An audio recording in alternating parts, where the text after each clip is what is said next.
Call this meeting to order, and would you stand, please, while Councilman Stokes gives us the invocation? Pray with me, if you will, please. Dear Heavenly Father, Lord, Creator of all things, we just thank you for this evening that you've given us here to gather tonight, Lord. We just pray that you will bless these souls that have gathered here tonight, and just pray a special blessing for their families and the elders, Lord, that we have in our nation. I just pray that you will give these young people here tonight, Lord, wisdom and guidance in their lives. I just thank you for the opportunity to serve the Cherokee Nation, Lord, and I just pray that you be with us and help us make good decisions here tonight. In Jesus' name, amen. Amen. Thank you, Mr. So. Roll call. Bill Anglin. Here. Bill John Baker. Here. Jack Baker. Here. Harley Buzzard. Here. Julia Coates. Here. Brad Cobb. Amen. Joe Crittenden. Here. Jody Fishinghawk. Here. Meredith Fraley. Here. Janelle Fulbright. Here. Don Garvin. Chuck Hoskin. Here. Ida Roy Jordan. Curtis Snell. Here. Chris Soap. Here. David Thornton. Present. Carol Cowan Watts. Honey, we have a quorum. The next order of business is approval of the minutes of the April 14, 2008 regular session. So moved. Have a motion to approve and a second. Any discussion? Any discussion on the April 14 minutes? All in favor signify by saying aye. Aye. All opposed, same sign. Motion carries. Next order is State of the Nation, Principal Chief Chad Smith.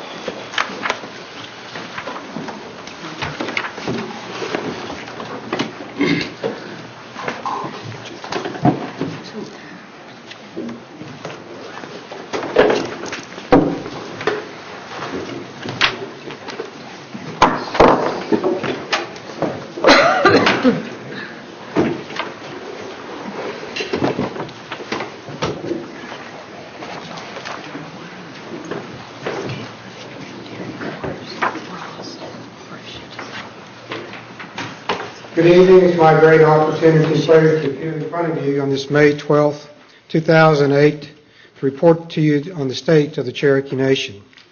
As is our custom and a high honor, is that we acknowledge those fellow Cherokee Nation citizens and special friends who have passed this life in this last month. Councilman Buell Anglin's mother, Annabelle Anglin Emery, Asperry. We had the opportunity to go to her funeral service. And it reminds us of those times that we need to pause and remember the great things that those who have passed on have left us with.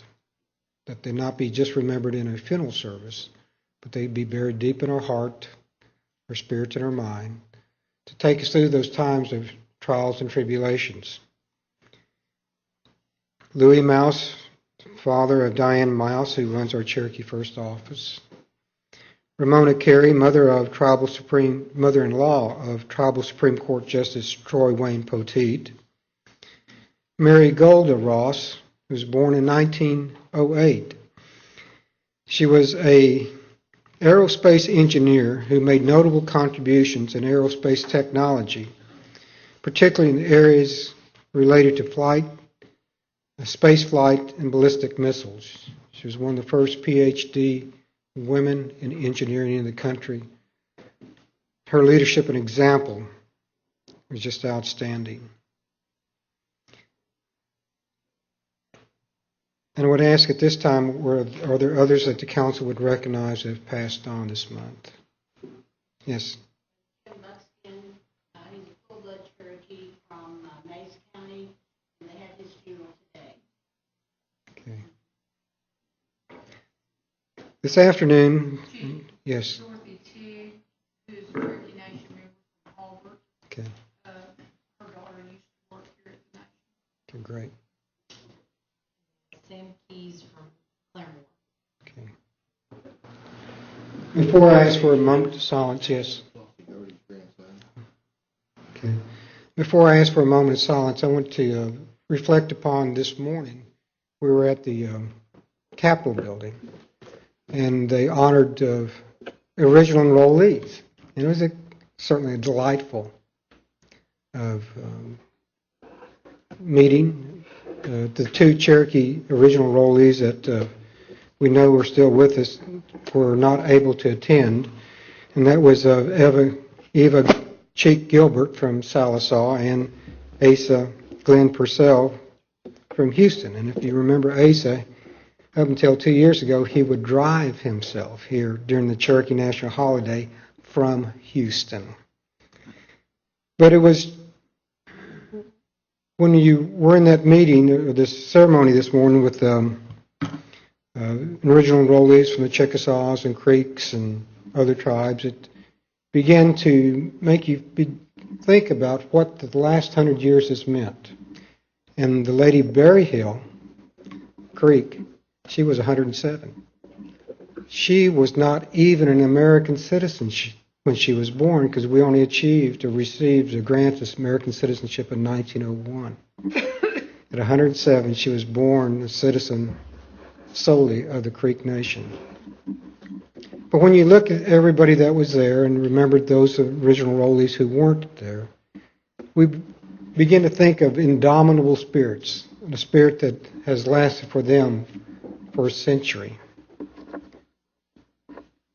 And it's that same indomitable spirit that sometimes you find in unique circumstances that are not of people 100 years of age.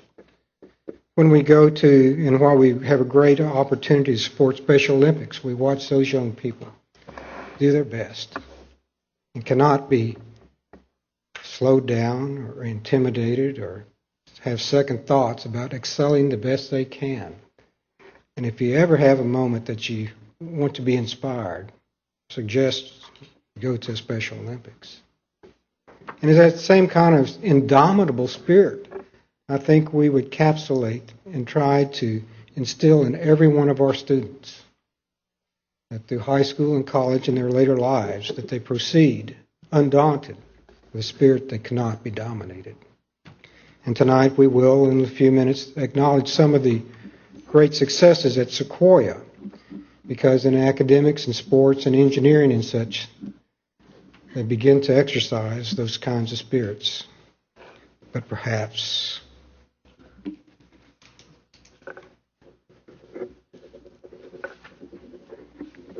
who might capture the greatest story of an indomitable spirit is a young man, 5 years of age. He was born with Charge syndrome, congenital heart disease, bilateral chronic lung disease. And although he was not really expected ever to hear, to walk, to see, if you ever watched him, there was no more of a happy and energetic child. Truly an indomitable spirit. And his was such an indomitable spirit, was infectious.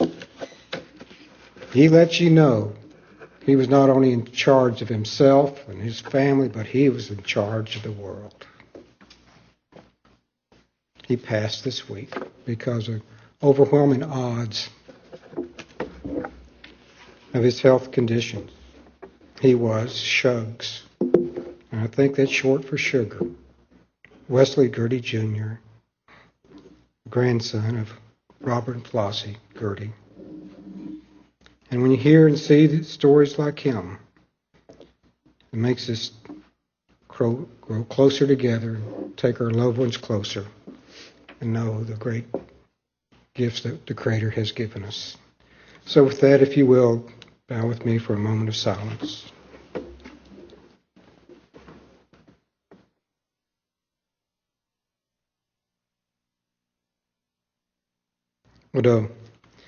It's also our opportunity tonight to acknowledge our veterans. Tonight we acknowledge 3. We will start with Cleo Deeringwater. He was born in Mays County, Locust Grove, Oklahoma in 1934. He went to school at Sequoia and Hulbert High School. Cleo enlisted in the Navy in 1954 and finished his GED while in the Navy. After boot camp in San Diego, Cleo was shipped to the island of Guam, where he served with the Marine Corps.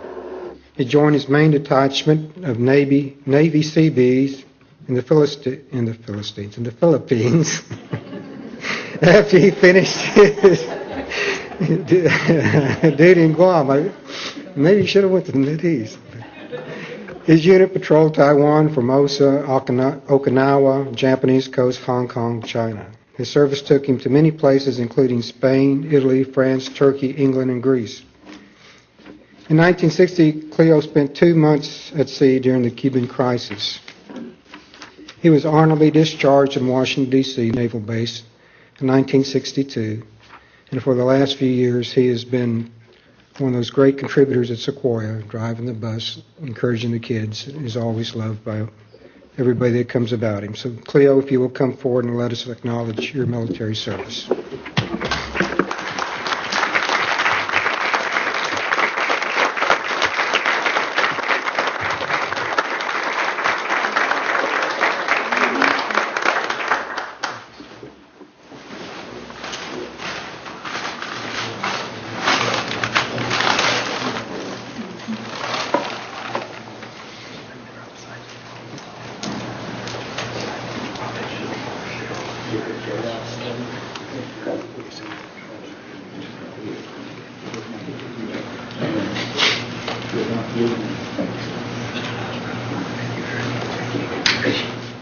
Here, say a word.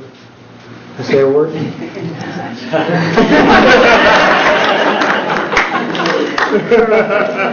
Thank you so much.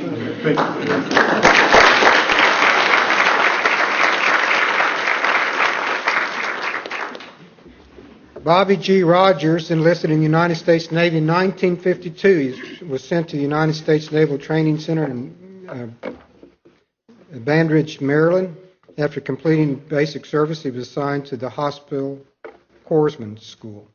Bobby completed much of his service working with healthcare, first completing OR operating room school and then to the Hospital Corps School. Bobby's naval career took him to many places across the United States and to exotic countries in the Mediterranean. It also included a brief stint in the Navy SEALs in the Caribbean. Bobby also served in the Vietnam War, where he was stationed at Dong Ha Combat Base in the Republic of Vietnam.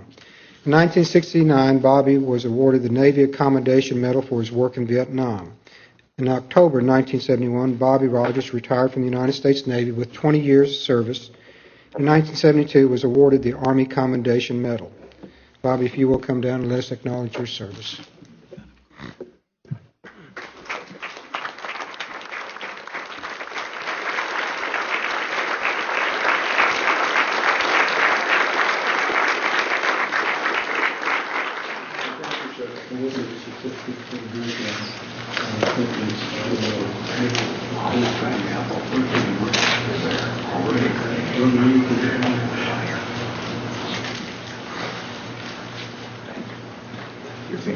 Cherokee National Patriot.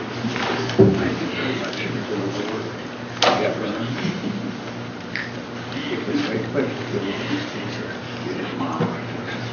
very much. Will you care to say a word, sir? Yes, I would. It's a great honor to be awarded this.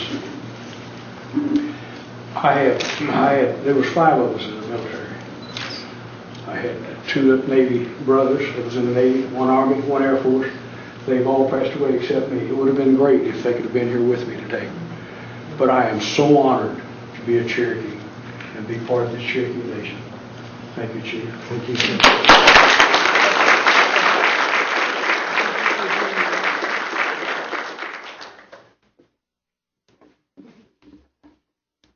We have to get his better half in here. This is my wife, Lori. Hi, how are you? How you doing, man? Joe, turn your picture, get a picture. here. Yes, sir. Thank you. Thank you.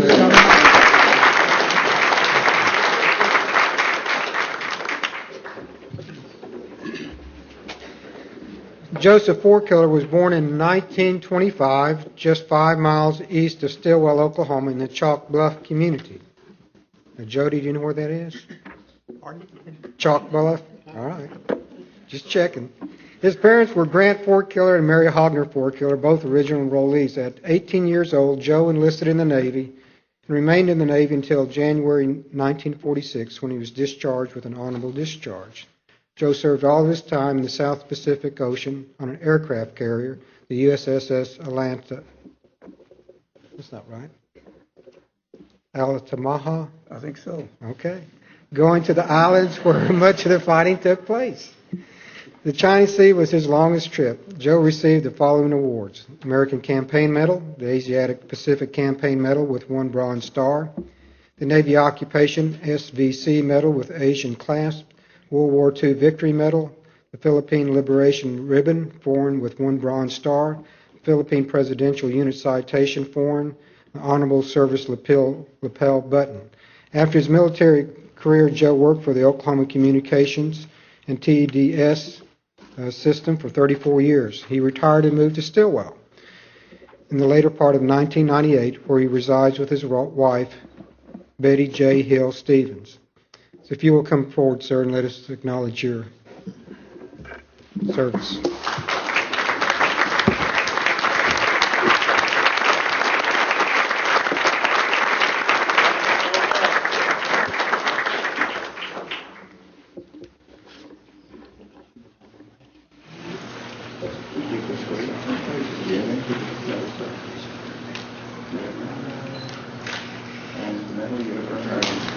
Cherokee warrior.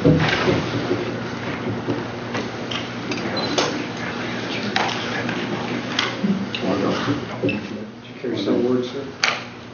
Yeah, it's an honor to be honored like this, and appreciate what y'all do, and you know, all the program that you're getting out, you know, with the Indian help, people helping, and I think it's time to I encourage the young people to be sure and get a high school education and trade school or college, but everybody's not made for college. But you know, you can get a trade school, because common wage right now wouldn't buy your gas, would it? Thank you. Can we get additional light?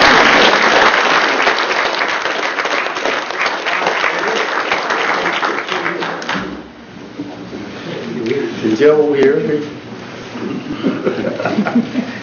Betty and I went to school together when we was about this tall. We got back together. Thank you so much. Okay, thank you.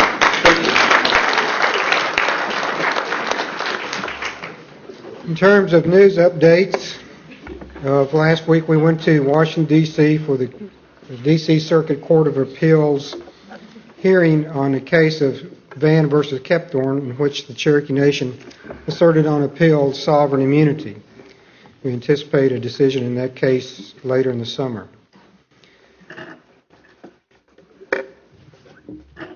A constituent wrote into the Barack Obama campaign and asked his position on the freedmen issue.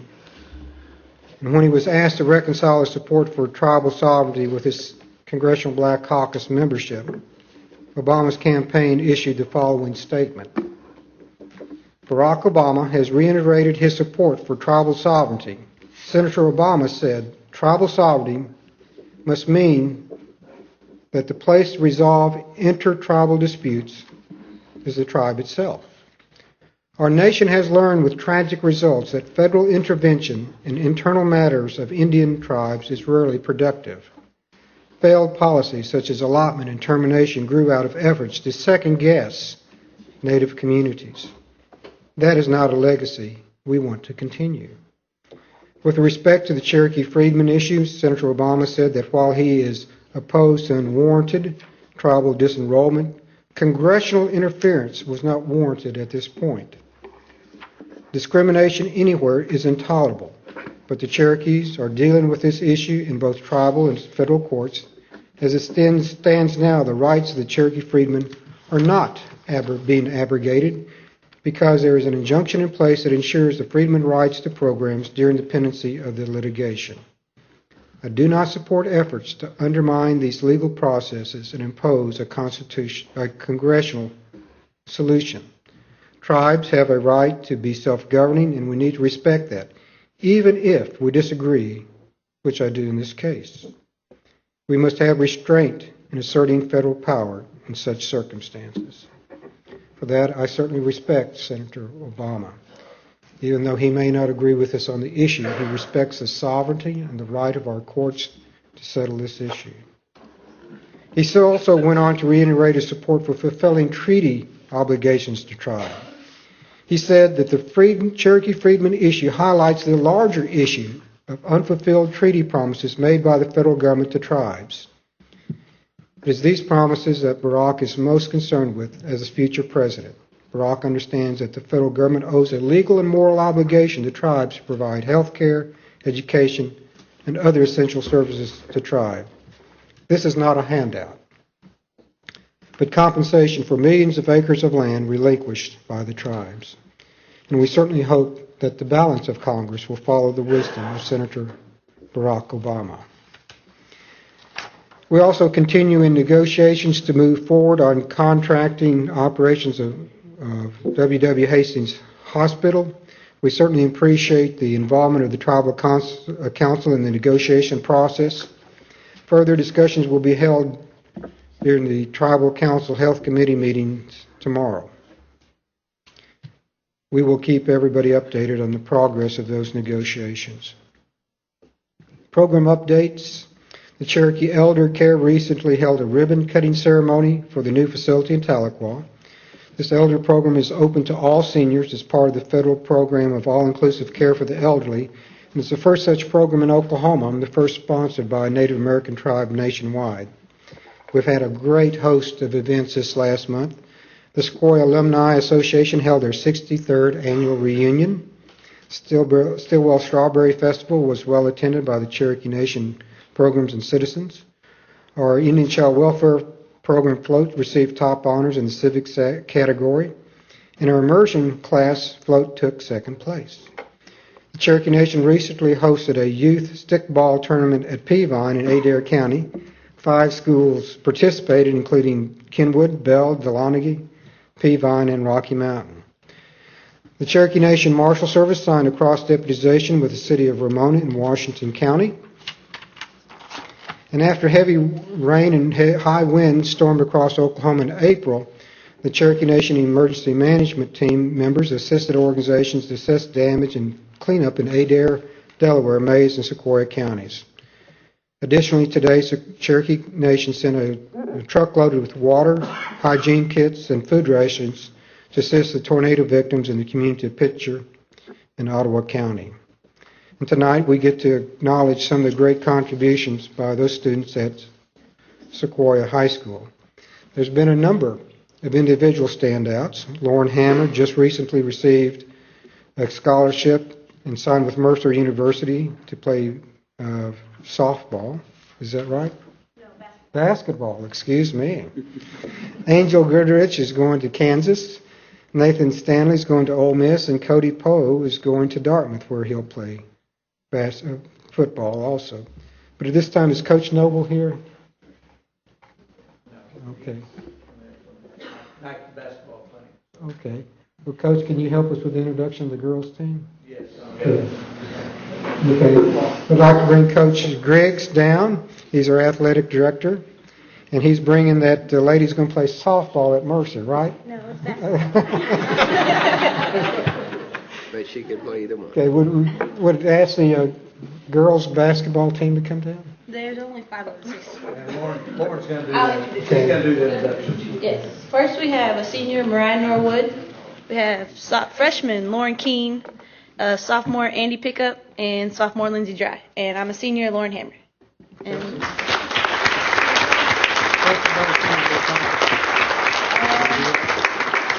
we won state 3 years in a row. This year we came up short by 3 points, which wasn't a big heartbreaker, but still it was. We played hard, and the coin fell the wrong way this time. So, see, we got third or in the best of the best, and we had 27 in 3 seasons. Actually, for this class, I think the record is 100 and I think it won 104 and 7. 104 and 7.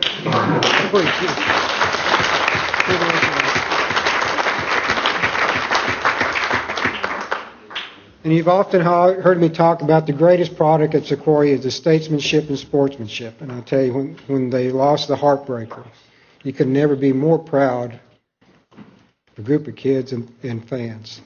They always won with grace, and when they came up a little bit short, they lost with grace. Coach Grigg, if you'll introduce your boys' team.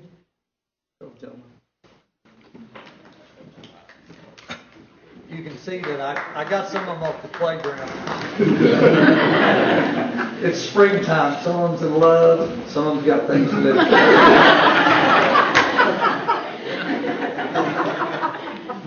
Go ahead and have Chris Little introduce them. All right, got sophomore Ramsey Butler, freshman Taryn Pettit, sophomore Cody Forkiller, senior Mike Soap, and I'm senior Chris Little.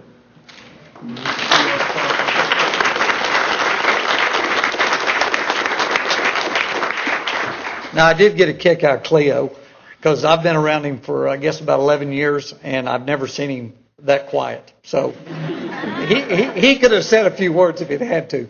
Well, we come in second, and I think we've finished second 3 out of the last 4 years. And we won in 03. Again, it seems like the faces changed, but the results, we keep getting the same results. We're always up there fighting for the gold ball. We just come up a little short. It seems like we're always playing. This year we played the leading scorer of all time in the Clark boy. The year before we played 2 D1 guys. And then the 2 years before that, we lost to the Griffin brothers that you see about every Saturday playing in the Big 12. So our kids are just blue-collar kids, just good, solid basketball players, and they play as a team. Now, Mike Soap, this is a little bit on track. He won the state high jump for the 2nd year in a row, jumping 6'10". I think that tied the state meet record of any class. And he's looking at maybe going to OU.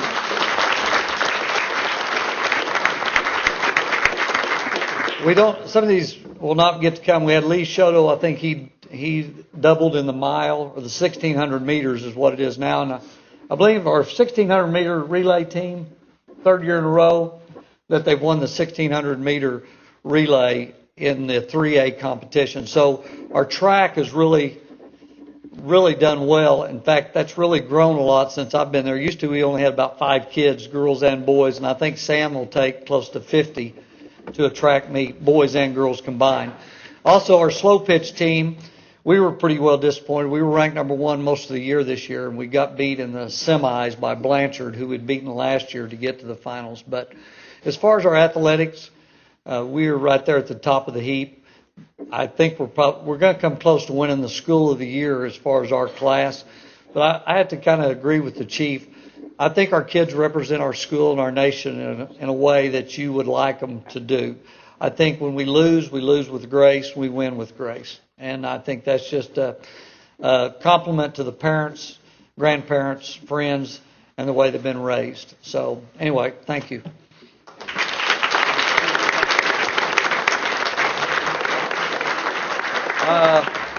Well, our cross country, we don't have any of those here this right now because that was ran in the fall.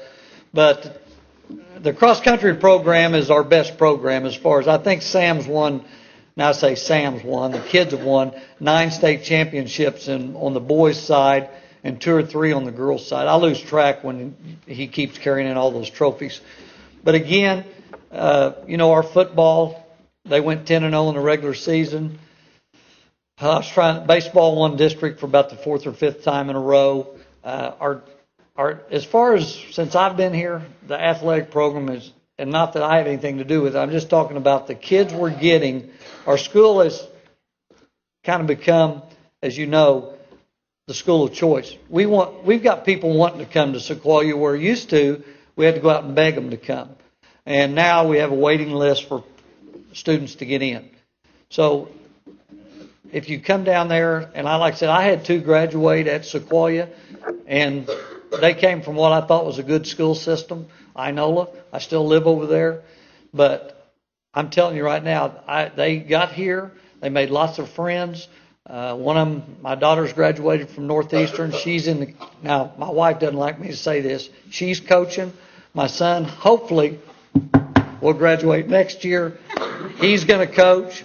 But a lot of it is because of what Sequoia instilled in them. And I know Miss Smith and Miss Nelson are going to speak about it, not just the athletic part of it.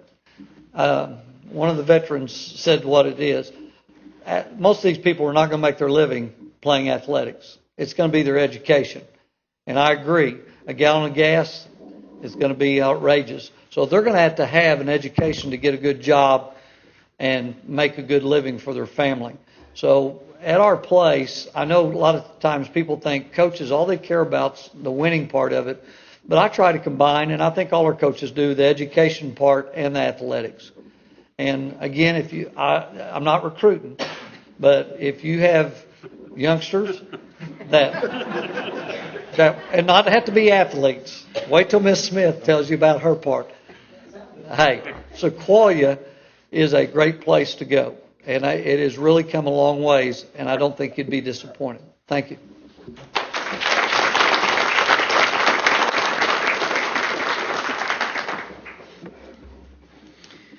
We'd also like to recognize and ask Augusta Smith to come forward. She's a college prep advisor at Sequoia, and she's been there a couple of years. And if you want to talk about an all-star, she does recruit. She'll grab those kids out of the halls and drag them into her office and make them fill out their forms for scholarships. And as a result, 14 students at Sequoia made the finalists for the Gates Millennium Scholarship, and 8 were awarded the scholarship. So if you will tell us about that. Coach is absolutely right. We're proud of our athletics department, but we also are proud of the academics. And they have certainly, we put the bar way up there, and they reach high to attain it and go way beyond that. And you will see that some of the students that we have, you will see them come over here a couple of 2 or 3 times to come line up, not just for athletics, but for academics as well and for other things. These are our Gates, just to tell you, Gates Millennium Scholarships don't come easy. It takes months and months of preparation. We began talking with them and encouraging them in September, and then we start getting very serious in October. And if they're not serious by October, the end of October, they're probably not going to apply. 18 of them, 18 in our school applied, and this means 8 well-presented essays. This means that there has to be a nominator and a recommender who will speak the utmost about these students. It's more than just the academics, but it's also community involvement. It's involvement in organizations, and they have to start this way back in 9th grade, and they start looking at 9th grade, 10th grade, 11th grade. They look at their leadership. They look at every aspect that you can imagine for these students. And they are competing. They said they competed with 12,000 students this year. 12,000. This is just Native American students competing for the Gates Scholarship. To see 18 of them get very serious about it was just such a blessing to me. And then 14 becoming finalists. We were in heaven. I mean, we truly were. And then to see 8 of them attain that. And the others that didn't get it, they're worthy of some scholarships. And if you know of some, let me know, because they are truly worthy of the scholarships that are out there. And I'm doing everything I can to see that there's a scholarship put in their hands. If the Gates Scholars would come at this time, we actually call them Gates Scholars now. As you see each of these, they are each now worth $100,000.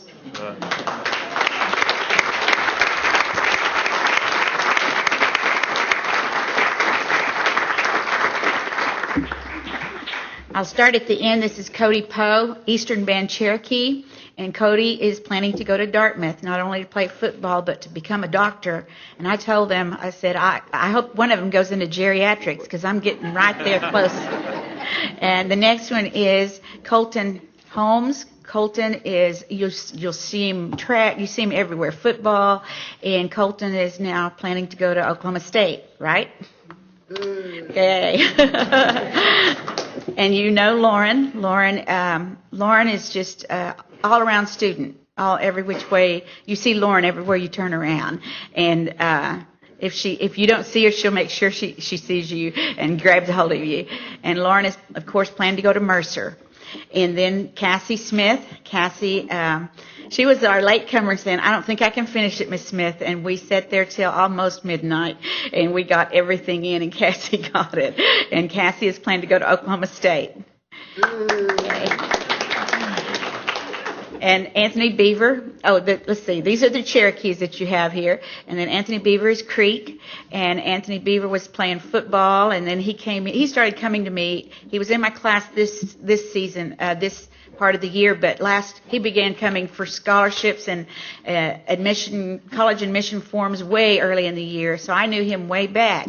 And he applied, and he got it, and he'll be going to UCO. I see how old I am. I say Central State Edmond.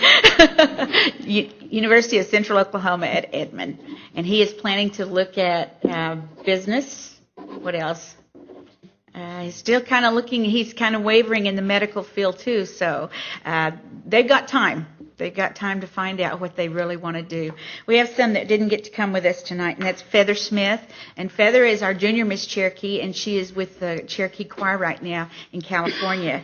Elisa Riddle. Elisa has a job at Salmonella's, and she's committed to that job, and so she's working tonight. Rayleigh Conrad put together, the ACES organization at our school put together a volleyball tournament to raise money for scholarships, the Kayla Black Bear Scholarship, so she is over there taking care of the volleyball right now. So they still know their commitment to community, and they are still committed to that, and I appreciate them. So these are your Gates Scholars for this year for Sequoia.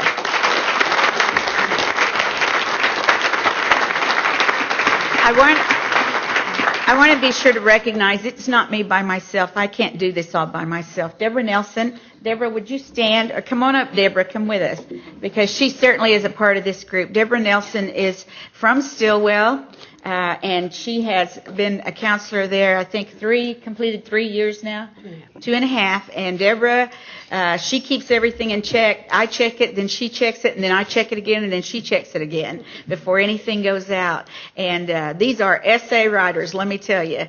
And we are very proud, but we work more like a team. And Mr. Bunch, he's the new kid on the block. He's our principal, and I tell you, I am so pleased with the support we get from Mr. Bunch. He is the new kid on the block. I have children older than him. But I still say yes, sir, and no, sir. I know my place. So we appreciate that kind of support. Just with their scholarships, and then Trey is, where's Trey? He's here somewhere. Trey is going to West Point. We still have some D1 athletic scholarships. We have Walmart scholarships. We have our Sequoia alumni scholarships. We have some in the President's Leadership class, which is full tuition to Northeastern and Connors. She's here. Where are you? Mariah Norwood, who played basketball. We have a lot of scholarships that are still out there. These kids have made Sequoia very proud, and we are honored to have them with us. Thank you.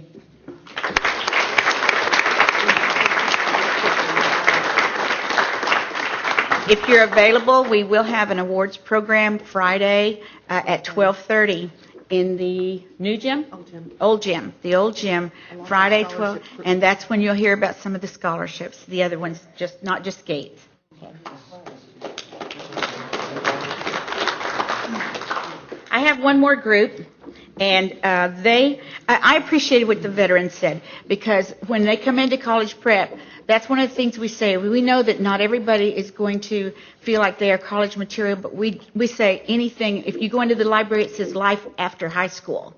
So we expect them either to go to college or to a VOTEC, some kind of a school, a trade school or something, so we don't just say, just go to college. We say, go to what you enjoy doing. Go pursue that. So, and we have a new program that came in this year, robotics, a robotics team. And they went to Stillwater during the Christmas break. These kids, we weren't all off Christmas break. I mean, we were all still hanging around the school Christmas break. Some were doing gates and some were doing robotics, different things. And I'd like for them to come, and I'll introduce them.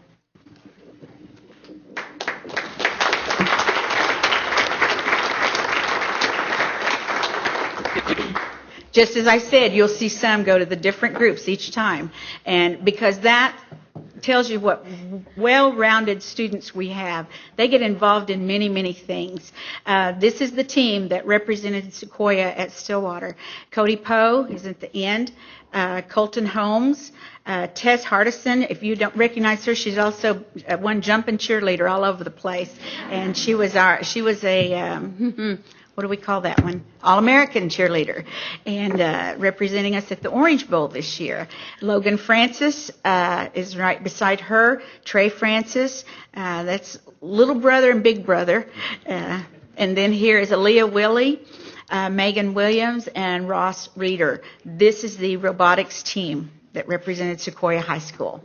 Okay, thank you.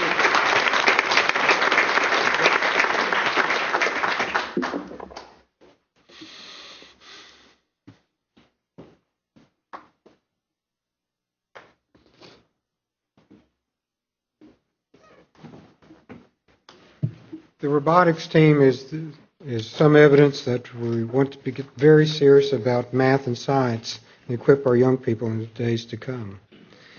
In announcements in recognition of their dedication to Cherokee life, culture, and people, the Cherokee Nation recently honored 9 Cherokee citizens with the Principal Chief's Leadership Award. This year's recipients were Don Mankiller, Francis Ross Pritchett, Joe Forkiller, Stoney Humble, Harry Osawey, Bonnie Kirk, Dennis J. Hanna, Richard Duke Pickup, and Billy Joe B.J. Latta. The 37th Annual Trail of Tears Art Show and Sale opened on May 3rd at the Cherokee Heritage Center and will run through May 26th. The Cherokee Nation recently held community meetings in Bakersfield and Long Beach, California, and will be holding additional meetings this month in Sacramento and San Diego.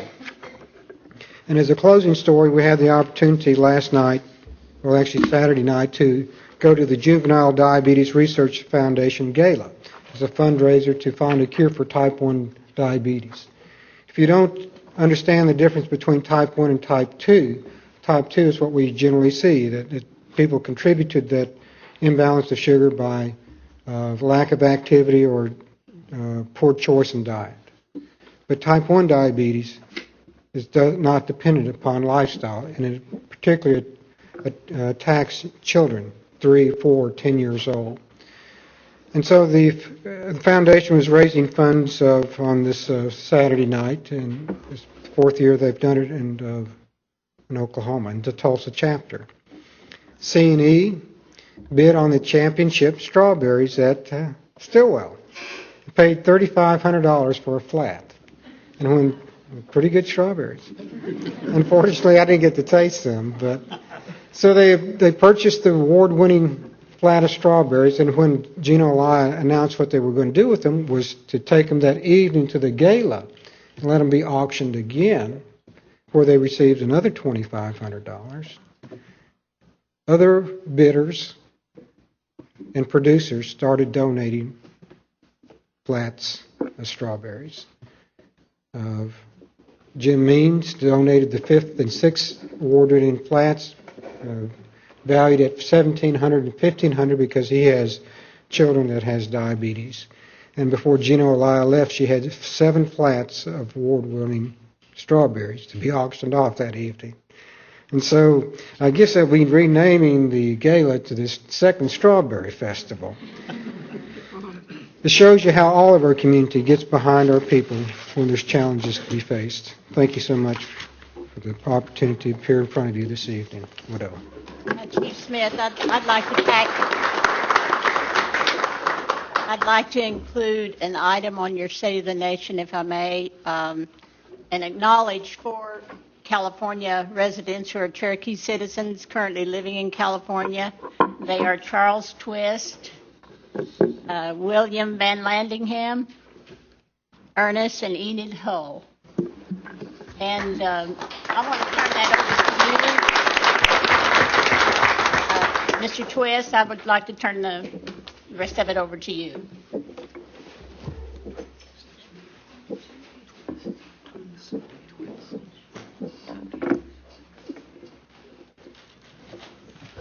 First of all, I'd like to thank you for allowing us to come and be part of the community here. I've walked a long ways to be able to come here, and so I want to thank you from Sergeant Walking Stick, my grandfather, Fred Twist, my father, and my family, Charles Twist.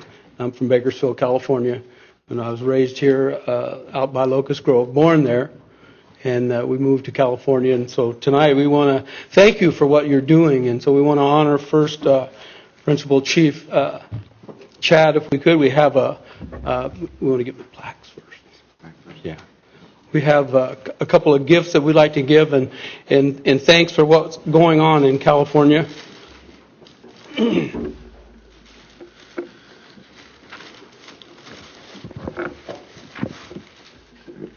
Wanting to make sure that they got here without being broken. We had a little tornado experience. If you're from California, you're not used to that. The ground moves a little bit, but that's okay. When things spin, I'm not used to that. So we packed everything up very nice. And Principal Chief, this is from our community, the Cherokee community of Central California. This award is presented to Principal Chief Chad Smith in appreciation for your dedication and determination to create an extended community for the Cherokee Nation and by helping us develop a unified community in California. We want to thank you. Thank you.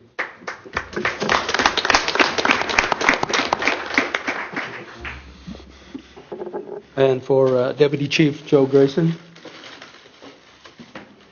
this plaque reads basically the same thing: in appreciation for your dedication to help us develop an extended community in the Cherokee Nation here in Central California. We want to thank you for your efforts. Thank you, sir. Thank you very much.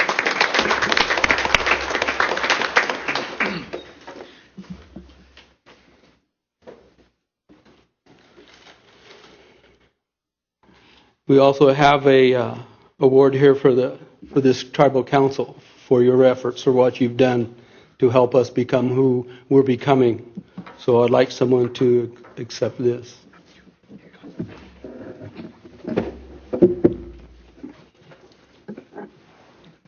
Because I know that without your effort and your approval, that we would still just be Cherokee living in California and not be gathering up to do what we're now doing, and with your help and support, and we're very thankful for what you're doing. So this reads in appreciation for your dedication to the Cherokee Nation and its people within the districts and those at large communities. And we thank you for this.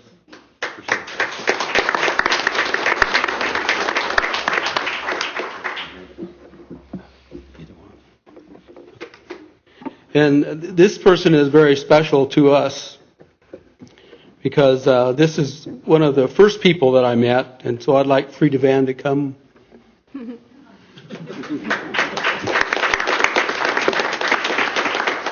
This woman has worked tirelessly with me and all the rest of us, and in appreciation for your dedication in being a liaison between the Cherokee Nation and the Central California community, we, with great pride in the picnic you've helped us making our community whole, we thank you. Thank you so much.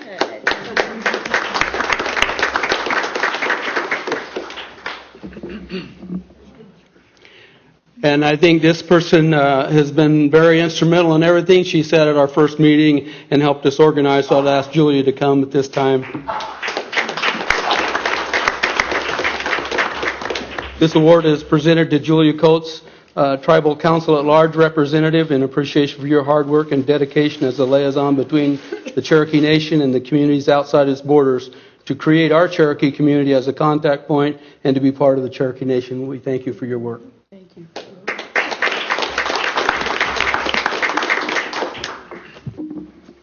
And for Jack Baker, we'd like you to come also.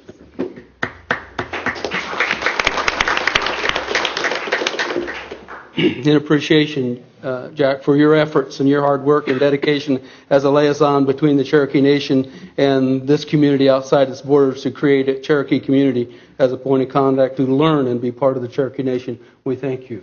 Thank you, Charles. And is anybody here from the youth choir that could accept this? Youth choir's been to Bakersfield to our picnic 3 times now, and what an honor. And they have been so supportive, and the people have been so moved by what they've done. We just want to make sure that they know that they're part of who we are, and we appreciate that. Thank you.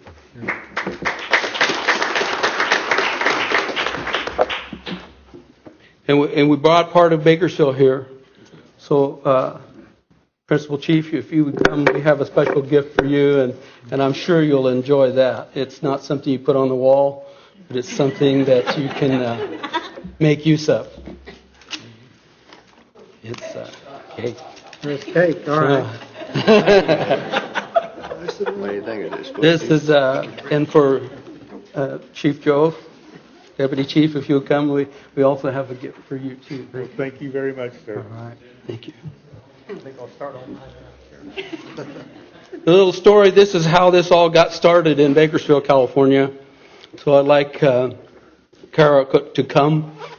Kara made a phone call once and talked to a man who turned out to be a friend of mine. And through phone conversations, I met her, and then I finally got to meet her in person. Watched her on the television, but I never got to meet her. So we wanted to bring some of Bakersfield to you and say thank you for your effort.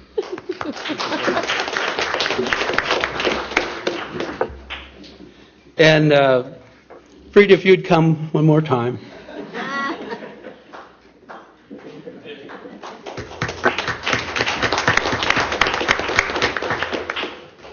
To me, this is a very special lady.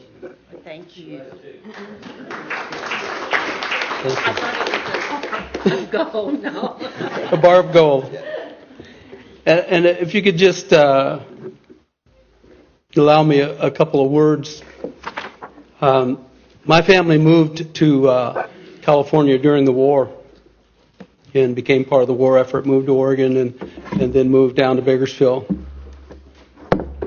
And we moved away from here, and we never lost contact because my grandparents lived in Locust Grove, and we always came to be with them.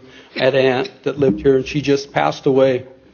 But because of your kind efforts, at our last picnic, I met a cousin who I didn't know existed. And he was my Uncle Charlie, whom I'm named after. I found one of his descendants that came to the meeting. And so we connected. And that's Roger Van, the Van family. So if you hadn't have done what you've done, I would never know part of my family, part of my heritage that's always remained here. So our community is very thankful for what you're doing. And whatever help that you do culturally to help us. We're not asking for something. We just want to know more about who we are and more about who you are. Because I believe that there's just one fire. Then there's just one nation. And we're all part of that. So I want to thank you for finding my family and for helping us. And I got to spend all of Sunday with my family.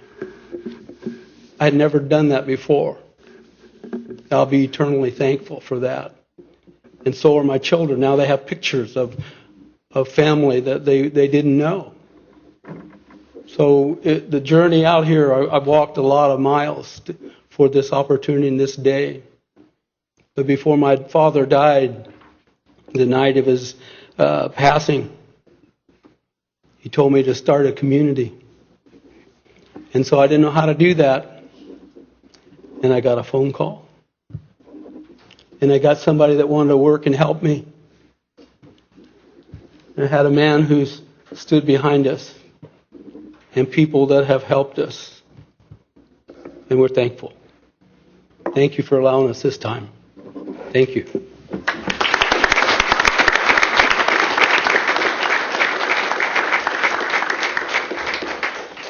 Thank you, Mr. Twist. That was very moving. Appreciate all of you. Next order of business is action of unfinished business, and there is a resolution to consider. Last month, Resolution 2408 was adopted by the Council authorizing a comprehensive environmental study of the Cherokee Nation landfill located in Adair County. And also included in that was that the landfill retain its current level of operation until the environmental study is completed. The resolution was not vetoed by the principal chief within the required time, nor was it signed. Therefore, the resolution stands approved as written. After further discussion between the council and administration covering the environmental study, it's determined that certain changes are needed in the language of that resolution, and those changes being that the environmental study be conducted by an independent firm that has no prior business relationship with the Cherokee Nation or its entities, and that the firm be selected by Cherokee Nation business in consultation with Speaker of the Council. Additionally, the landfill shall not receive any additional trash other than the trash or substances currently being taken at the landfill until June 15, 2008, after which the landfill may resume operations by Cherokee Nation business according to the license that was issued to Cherokee Nation business by our Cherokee Nation Environmental Protection Commission. Therefore, the resolution that you have before you rescinds the former resolution, 2408, and replaces it with the new resolution containing the changed language. And Madam Speaker, I would move that we rescind 2408 and adopt the new resolution. Second. Moved and seconded. Any further discussion on this new resolution? Any further discussion? All in favor signify by saying aye. Aye. All opposed, same sign. Aye. Aye. Have two. It was Mr. Crittenden and Ms. Fishinghall. Okay, motion carries and is approved. Next item is committee reports. The first report is Housing Authority, and Gary Cooper will be standing in for David Sutherland.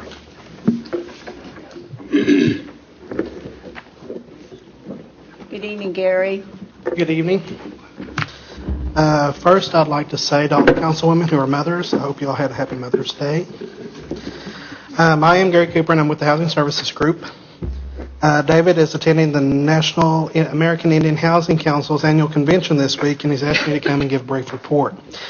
The Housing Authority's regular board meeting for this month, it was scheduled for the 20th. It will be rescheduled. We don't have a date for that meeting yet, but as soon as we do, we will let the council know. As you know, many things have changed since I've been here the last time, which was about 6 or 7 months ago. Over the past 2 or 3 weeks, it's been very hectic. We've been trying to get everything situated and moved around and everything in place. Cherokee Nation staff has been working very hard with us in order to make the transition as easy as possible. We've had staff that's moved to other groups since May 1st, so our first 7 days, I guess it's 7 working days. It's 8 after today, but I guess it's about 12 days now, calendar days. With the Cherokee Nation, it's been mainly spent moving staff around and getting everything situated. The computer staff here at the Nation has been working really hard to get all the computers in all of the areas, not just here in Tahlequah, but also out in the surrounding areas, access and on the Cherokee Nation system, so we're able to operate and do everything that we need to do. They've also been helping us change phone numbers around as staff has been moving offices. We've had several staff that's moved out to different groups. We've had several staff come out to Norma's group, to finance, to I think just about every department, or at least several of the departments, have taken at least some staff. So we've been working to get all that taken care of. We've also been working on getting everything in place so we can access the Lawson financial system here at the tribe, so we can begin requisitioning and ordering materials. That is almost in place, and hopefully after tomorrow we will be able to do that. David added a comment in here that he thought one of the most important questions that keep coming up is when are timesheets due? But today was the first timesheets we did. Hopefully everything was correct. I've only got about 3 calls on some timesheet coding, and I think we got all that taken care of. Several staff has changed positions. Some staff have moved to different areas. We've done some moving of staff in the areas and in the different departments. So it has been very hectic. Some of your constituents or you yourselves might have been having problems communicating with staff. If you do, feel free to contact either David or myself. We'll make sure that those get taken care of. Any problems you have, any problems that your constituents have, we'll make sure that those get addressed and taken care of as soon as possible. And I would like to say thank you and commend the staff out here at the Cherokee Nation. They've been working very hard to make the transition as smooth and as pain-free as possible. And I think that's all I have for this evening, unless y'all have some questions, and I'll be more than happy to try to answer those. Any questions for Mr. Cooper? Yes, Dr. Cobb? Not necessarily a question. I have a comment. I'd like to publicly acknowledge 2 people. Number 1 is Councilor Hoskin, and then second is David Sutherland. And we had a situation, I think, over in Washington County, and a constituent had called Councilor Hoskin because they knew him, and it was a situation where it was a mix-up in communication, and someone was going to be evicted. And Councilor Hoskin was kind enough to CC me on his emails. And the next morning, the Housing Authority took care of it. It was nothing more than a mix-up in where the check was being mailed, and the person didn't get evicted. So I just wanted to put that on the record. Thank you. Councilman Hoskin? Well, and I agree with Councilor Cobb, and that's the kind of speed that we hope for, and certainly met our expectations and should be applauded for it. Thank you. That's what we strive to achieve. Any questions, comments? We do try to take care of all those problems or questions or concerns that y'all have as soon as possible. Guess not. Thank you, Mr. Cooper. Thank you. David Stewart, Cherokee Nation Enterprises. Evening, David. Good evening. C&E had a great month in March, and I know it seems trite sometimes, but we set another record. So keep moving it up. We made $11.5 million in March, which is a record for us in terms of revenue and net profit, which is fantastic. In this kind of economy, we're trying to control our expenses and keep revenue up so we can keep the dividends high to the tribe. We paid $96,000 in sales tax through all of our retail operations. Our expansions are going up. If you've noticed, West Siloam is starting to take shape, and Catoosa is now going from the 6th floor on up to the 7th or 8th floor, and then on up to the 18th floor. So you're going to see steel up in the air. We are going to hire a significant number of Cherokees over the next 6 to 8 months, so I would encourage all of you to refer everyone that you can to us, because we will need lots of employees.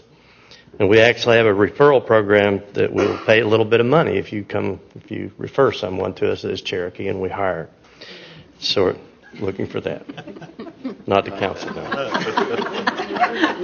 Sorry about that. Our Cherokee employment remains at about 58-59%, and total Native employment is at 71%, and we continue our efforts to increase that. We will kick off our diversification effort to leverage some of our IT services out into the public sector. You will see that happening over the next several months. It's part of our effort to use our gaming expertise and some of the competencies to get into other mainstream businesses that will help us over the long term create jobs and good careers for our people. We kicked off our program to raise necessities for our troops today, and Deputy Chief was at our facility, and all of our employees will be contributing all of the handy wipes and toothbrushes and toothpaste, and we'll put all those together on June 3rd at the golf course and send them to our troops. So again, evidence that our employees are very well engaged in the community and want to be part of all of that effort. We also had 8th and 9th graders from Sequoia at our facility where some of our executives visited with them about leadership. They combined with our leadership class, and it was a very good experience, and we're trying to do that from ground all the way up to help our Cherokees learn how to do business. So it's a great program, and I think over the next 12 months we'll be more active in that. You'll see more students from Sequoia being involved and learning what we do at C&E and some of the leadership characteristics. That's my report. I'd be happy to answer any questions. Any questions, comments from Mr. Stewart?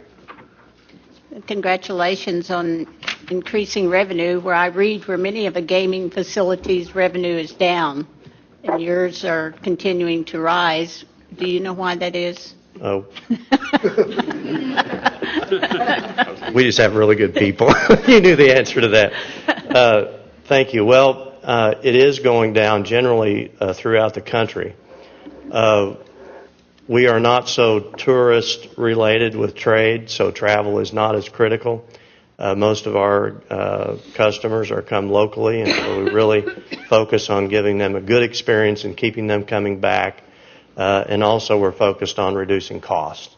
So not only is revenue up, but we're working on the cost reduction. So I think it's just a combination of things, and I just think our employees are doing a great job. So pat them on the back when you get a chance. Thank you, David. Thank you. Next report is Cherokee Nation Industries. Mr. Collins, Brian Collins. Good evening, Brian. Good evening, Council. Reporting on the month of March. The monthly sales for March for Cherokee Nation Industries consolidated was $7.2 million. Profit for March was $159,000. The year-to-date sales is $42 million, which is running about 25% lower than the same time frame last year. Year-to-date profitability, we're still in the red. It's running about $845,000 in the red.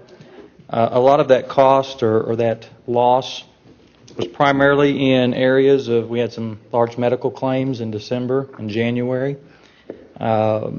The other areas with the recession and the economy, in the telecommunications, what we were budgeting to take off declined quite a bit significantly on us. We're trying to make that up in other areas. We've got a lot of work going on from the construction standpoint of bidding work out. I hope that next month I can report on some opportunities that we've won. We feel like we're in the running on a few. Staffing services from this time from last year is down about $2 million in revenue base. And a lot of that was based on contracts, that's just in 1 month, contracts that were not renewed. A lot of the services that we're in, the government reserves the right to terminate for convenience if they have doctors or nurses coming back in and they want to put them back in where they were if they've been displaced out for supporting warfighters. We're seeing some of that, but we're going after a lot of other new contracts that are out there as well. So we're actively pursuing a lot of contractual business and growth in that area. In the A&D manufacturing, we have successful programs that started up. We still have more programs that we are still continuing to kick off. We've had a 12% increase in employment in the A&D area. We've at In the local area, 335 employees now, 83% Cherokee. We've been in a startup mode with Bell Helicopter program for over a year. It's finally been moved from first article and testing of 360 some harnesses into production starting up here within 30 days. I'll be going to Bell on Thursday in Dallas with a group to start finalizing some of the program reviews. Other exciting news is that we've sent a team up to Sikorsky, and the work, as I've kind of bragged on and keep hoping that from the success we've had, is that they have 3 to 4 times the amount of work if we can show them the capacities. And so with the new facility and the hiring, I can see only great things going on within the A&D area to try to help offset some of the growth or some of the losses in the others. So with that kind of concludes my report. We have a board meeting on May 19th, and it's going to be at 2 o'clock in Stillwell. It'll be in the IT data center. And that concludes my report for now. Any questions? Any questions, comments? No, thank you. Thank you. Next report is Cherokee Nation Business, Brad Carson. Evening, Mr. Carson. Good evening, Madam Speaker. There's already been a long program, and at the monthly E&F meeting, I gave a report on the consolidated financial position of the Cherokee Nation and, of course, the monthly Thornton report on our cash flow. So I will limit my comments to just a couple of things. I would like to thank everyone on the council and many people present in the room tonight for their help with the Bank of America loan agreement. We closed that deal on Friday afternoon, and so the help of Diane Hammonds and Melanie Knight and everyone on the council for visiting that issue many times. It's greatly appreciated. So we have access to the capital needed to fund the many business expansions that Brian and David have on their table. And of course, I'd be remiss for not commenting on the landfill.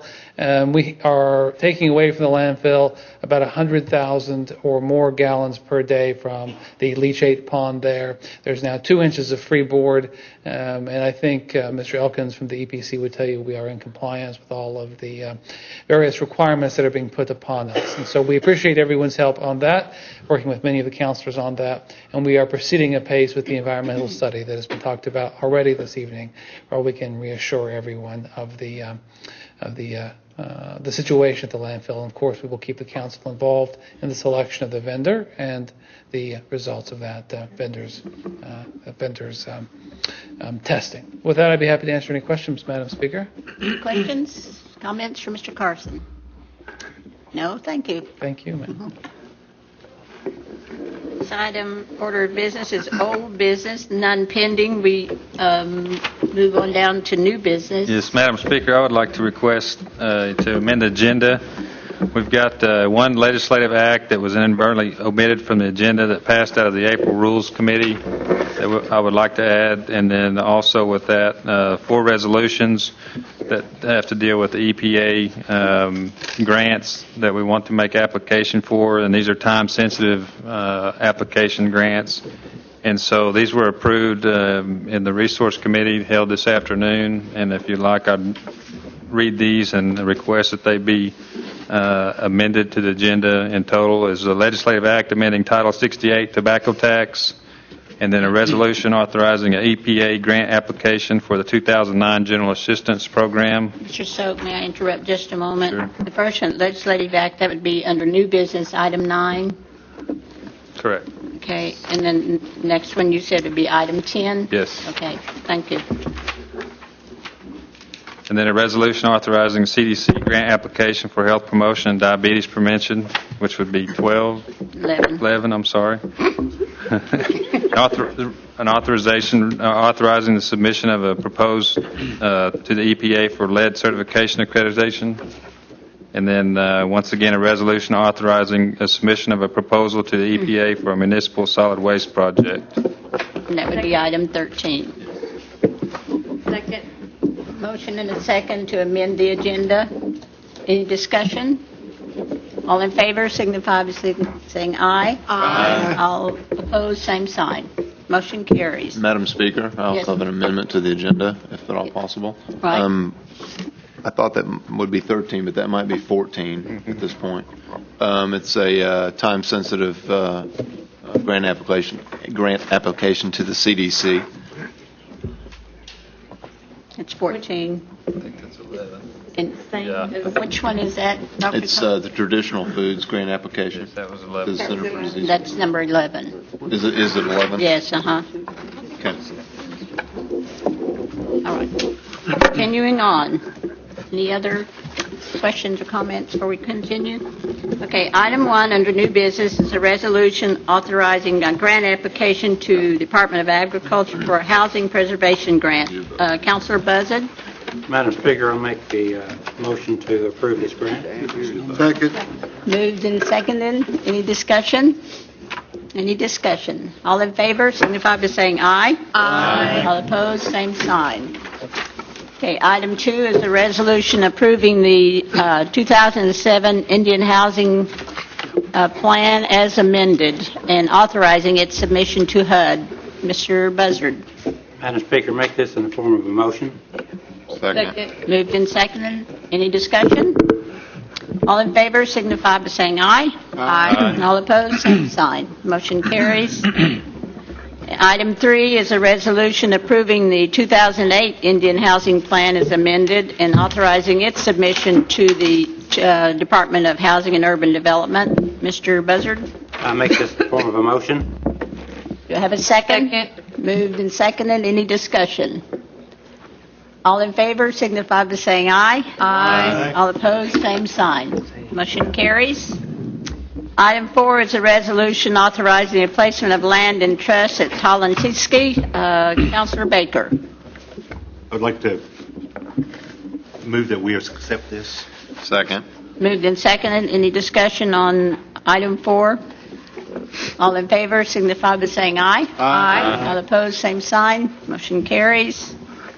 Item 5 is a resolution authorizing the placement of land in trust in Warner. Councilor Garvin. Thank you, Madam Speaker.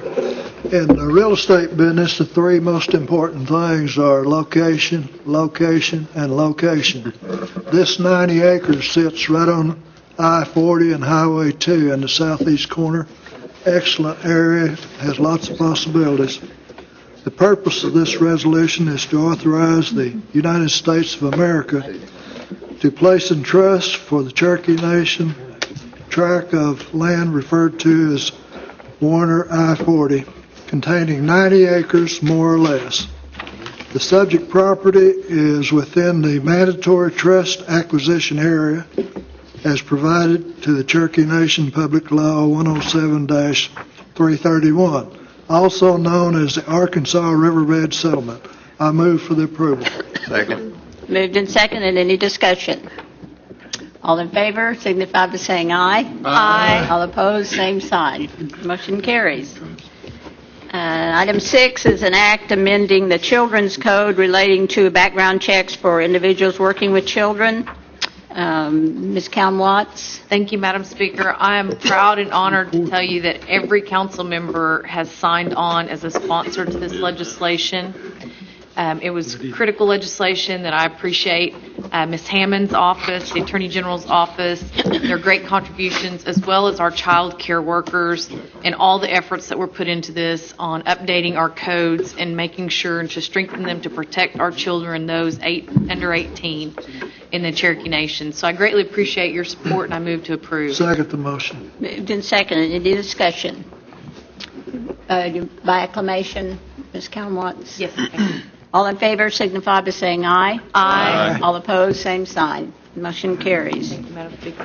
Okay, item 7 is a resolution authorizing a waiver of sovereign immunity for SmartNet Health Information Sharing System. Dr. Cobb. This is a resolution. One of the biggest things in healthcare is access to information, and this is a system that will allow hospitals, clinics within the Cherokee Nation to become part of a central database where if anyone walks into a clinic or hospital, their information can be pulled up if they so desire. I do have one one amendment to this resolution. If you'll look in the lower two-thirds of the first page, first paragraph there says, that starts out, "Be it resolved by the Cherokee Nation." The second to the last sentence originally says, "Cherokee Nation Council agrees to a limited." I'd like to change that to the Cherokee Nation Council authorizes the principal chief to execute. I would move that be accepted. Second. And then I would move for approval. Well, Moved and seconded Yes. with the amendment. Okay, and it was seconded? Okay, any discussion? All minds clear? All in favor signify by saying aye. Aye. All opposed, same sign. Motion carries. Item 8 is an act amending the 2008 budget in Mod 7. Councilor Baker? Madam Speaker, Yes.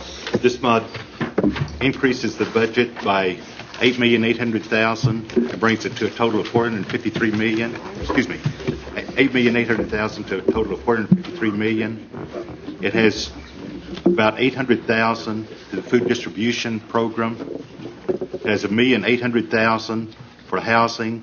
It has capital improvements, capital projects of $663,000 to the No Water Clinic and $5,409,000 for the Muskogee Clinic. And I make a motion that it be approved. second. Moved and seconded. Oh, pardon me. And it has one other item that I failed to, is $27,000, which includes the indirect cost for picnics within the 14 county area for the council people. Okay. And you moved? And I move that it be approved. And who second? Second. Brad. Brad? Moved and seconded. Any further discussion? It is an act. You want this by acclamation? Yes, please. All in favor signify by saying aye. Aye. All opposed, same sign. Okay, motion carries. Now to the items that were added, moving on to item 9 is the legislative act amending Title 68 of tobacco tax. And Mr. Baker. Thank you. As you all know, or many of you know, that our smoke shops have been having problems with the compact with the state, and the tribe itself went into arbitration and pretty much got negative results from that arbitration.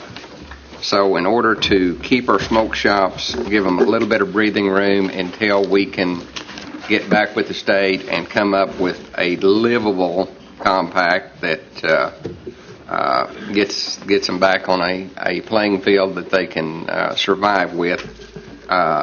This is legislative act amending Title 68, Chapter 4 of our Cherokee Nation codes, and pretty much what it says is that we will rescind the tax that we collect at the tribe for the smoke shops that are 20 miles or more away from the borders, because the border stores already get a much bigger break than this. But it's pretty much to keep our businesses and all their employees and the Cherokees that rent the lands going until we can come up with a better deal. And I put that in the form of a motion. Second the motion. Moved and seconded. You want this by acclamation, Mr. Baker? Please. All in favor signify by saying aye. Aye. All opposed, same sign. Motion carries. Item 10 is a resolution authorizing EPA grant application for the General Assistance Program, and that's Councilor Snell. I'd move that this resolution be approved. Second. Moved and seconded. Any discussion? All in favor signify by saying aye. Aye. All opposed, same sign. Motion carries. Item 11 is a resolution authorizing a CDC grant application for health promotion and diabetes prevention. Dr. Cobb? I would move for approval. Second. Moved and seconded. Any discussion? All in favor signify by saying aye. Aye. All opposed, same sign. Motion carries. And item 12 is a resolution authorizing submission of a proposal to the EPA for lead certification and accreditation. Ms. Fishinghawk. and Crittenden.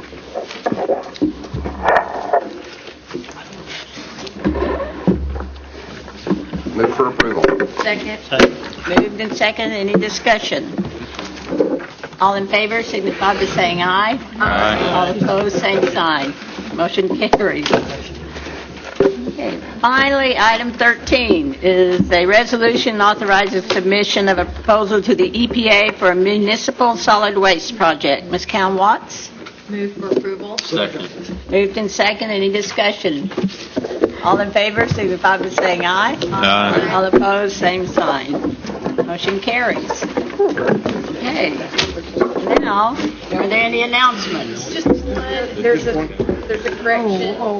Just one moment, please. There is an additional original enrollee living in Claremore who's 103 years old. I'd like to acknowledge her name's Lula Hall, and we just found out about her today because of the news release. Thank you. Thank you. Any other announcements?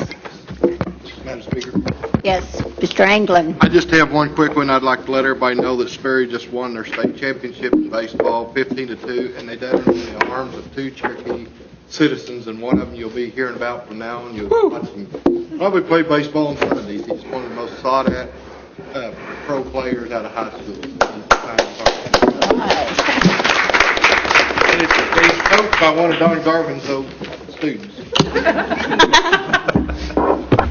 Any other announcements? Oh, Mr. Thornton. Yes, I've got a little something about Vine. Our Vine girls track team, which is 3A, same as Sequoia's, won the state championship this year up at Tulsa. And had the pleasure of going up there and watching Sequoia and watching Vine, and it was a glory day for us because we have several Cherokees on there. Our boys placed 4th state track meet. We had several state winners of different events, and we're really proud of them. Thank you. Thank you. One of the reasons, Mr. Thornton, is because, we trained your superintendent in Locust Grove. We realize that, but we're having to retrain him now. and there's another deal going to come on this year that Vine's football team has been moved to the northern section, so they will play Tahlequah Sequoia the first ball game of the season. So get ready. Any other comments? To adjourn. Second. Any discussion? All in favor, signify by saying aye. Aye. All opposed, same sign. Got all that? Ms. Mann?